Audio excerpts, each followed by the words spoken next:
Hi, I'm Ben Diggle. This is Friday Night Insights. This is my colleague, Wes Huett. We're flying sort of solo this week. The boss is away, directing the St. Mark's Marksmen in a pitched diocesan battle against St. Vincent de Paul. A lot of pride on the line there. Wes is taking St. Vincent de Paul in the points, so I'll be collecting $5 from him in the morning. Semifinal week here. But it all goes in the collection plate. Yeah, absolutely. We're tithing 10%. That's off the top, people. Off the top, not gross. Or pardon me, net, not gross. Semifinal week. Semifinals. 3 semifinals involving JS area teams. And let's start small, the biggest, because that means I get to go first, and I am a glory hog. And Nothing if not a glory hog. Nothing if not a glory hog. And a honk, according to the folks at Clifton Central. You folks were right. You were the better team. I'm sorry. IVC honk, if nothing else. I am an IVC honk, too. I'm also a Brimfield honk, a Dunlap honk. I can't even go on. It's a long list. That's what I've heard. I mean, I went to Limestone High School, East Peoria High School. I'm also a Limestone worked honk. in Chillicothe, did the Metamora thing a few years ago, live in Washington, so everyone thinks that I'm in someone's pocket. You're pretty much a Middle Illini honk. Yeah. That's where I go true, with it. Actually. Yeah, that's true. Totally. All right, anyway, getting back to business here. Now that we've listed all the schools we really like and left the rest of you out. Class 1A, Stark County travels to Milledgeville. Really hate. Stark County travels to Milledgeville for a semifinal. This is going to be that's a tall task for the Rebels. That's going to be a real tough showdown. Milledgeville, like the rest of those Northwest Upstate Illini teams, just pounds the ball again and again. Yeah. Got a nice running back whose name escapes me at this point. I feel terrible. Quarterback Kirk Engelkens, though, has also run for almost 1,000. So the Rebels, to Jaden Ord's credit, he's done a great job of picking the matchup each week that has allowed them to advance. Week 1 of the playoffs, it was Kai Paxson. Week 2, it was Calvin Lewis. Last week, Tanner Ewing. So he's done a good job of exploiting it. So I'm thinking now from now on that the Milledgeville coach didn't tell the media who they were going to key on. No. They left that one out, I'm imagining. Although he's probably keying on Tanner Ewing, which means Calvin Lewis will have a huge day. Well, how can Calvin Lewis not have a huge day? I mean, how many 6'5", 240-pound receivers are there in 1A? Yeah. It's funny that this is totally related to the second semi, but like Oregon was starting a 5'4" strong safety. Wow. Calvin Lewis just has to light up if he sees somebody like that. So I'm gonna go Milledgeville just because of the way they've handled up this year.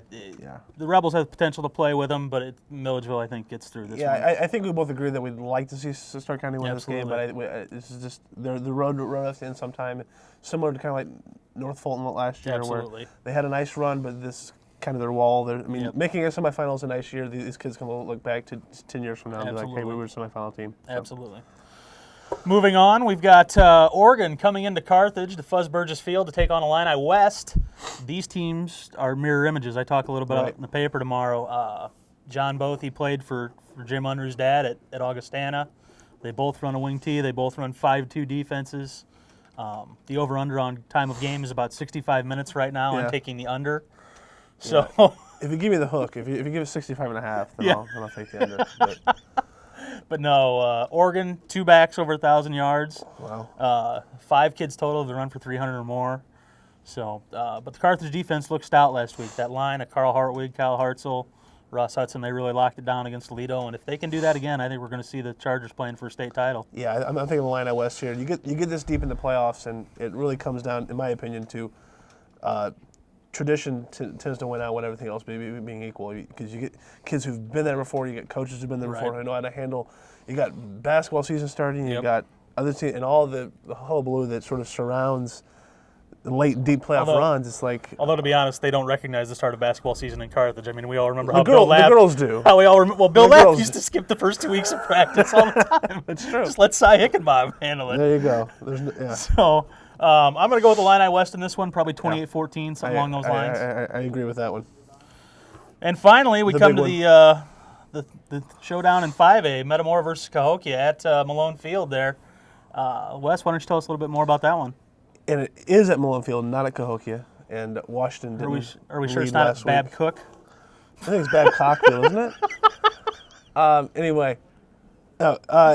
This is a fun game. I actually just got off the phone with Metamora coach Pat Ryan, and I talked with Cahokia coach Antoine Galladay today, and they're both kind of looking forward to this game, and I think fans are too. Yeah. I mean, it's a sort of different types of teams. You got a Metamora team that's going to run it, control the clock, not try to make mistakes, while your Cahokia is vertical, deep routes, pass, speed. They've won the last 2 state track titles. Right. So, and it isn't just a situation where Coach Galladay's throwing pads on track athletes too. I mean, this guy can coach them to some football. Yeah. I mean, he has a nice program there. He has, I believe, 8 playoff appearances in a row. Most of those, I want to say 4 or 5 of them, they've won more than 1 game. So it isn't just going into the tournament and saying thank you very much. Yeah. They've made some runs. This is their second semifinal since 2005. So and he's a workmanlike guy. I mean, Absolutely. he got high praise from former Richwoods coach Doug Semper a couple years ago, saying that, hey, this guy knows how to run a program. So a lot of people sort of say, oh, it's Cahokia, it's going to be just flags everywhere, and they're going to be mouthy, and they're going to be. That isn't the case here. I mean, this is a pretty good team that will score some points. How do they compare to those Marion teams that Metamora has seen deep in the playoffs the past couple of years? They're very similar. I think they might be able to run a little better than those Marion teams did. And the run was non-existent with Marion. It was that could keep Metamora a little bit off balance, but. My opinion is they'll give up a couple of scores early to Cahokia just because of their sheer speed, but they'll button things up a little bit. And we talked a little about the two-way factor, how most of those linemen go two-way in that pass perception. Yeah, they're going to wear them down. Metamora's starting offensive line goes one way, and that's it. It's the same 5 who ended the title game last year who are playing this week. So you got a ton of leadership up front. You got a running back, a fullback, and a quarterback who don't play both ways. So those 7, in my opinion, are the key to that game. Michael Fay, Aaron Peters, Nick Tassif, Jason Randolph, Tim Thanem. Can he go all the way, folks? Grant all Harmon, 5. and Alex Corwin. Oh, he did it. He stumbled a little. He was thinking about it. He was going to I was thinking about it. I was going to miss Corwin. I can't miss Corwin. He's 6'12", isn't he? And Russ DeFord would have had your head. Who's Russ DeFord? Reggie? Yeah. No, I'm kidding. I love the Metamora posters on the message boards. In fact, they're all on my Christmas list. Are they? That's a long Christmas list, man. What are you getting, Birdwatcher? A pair of pants. Nice. Jeans, and not those camo pants. Nice. All right. What are we going with the pick? Metamora, 48-20. All right. I'm going to go a little higher. I'm going to go like 56-24 or something like that. You know, I think it's going to look a lot like that Marion semifinal. Yeah.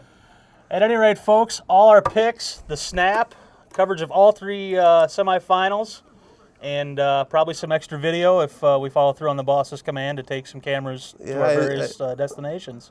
Yeah, so, and then those photos in the snap will be very, very good. They have. I can't say enough about our sports department, our photo department, except when they delete what we did yesterday. Day off. At any rate, folks. I didn't say that, Matt. I went there.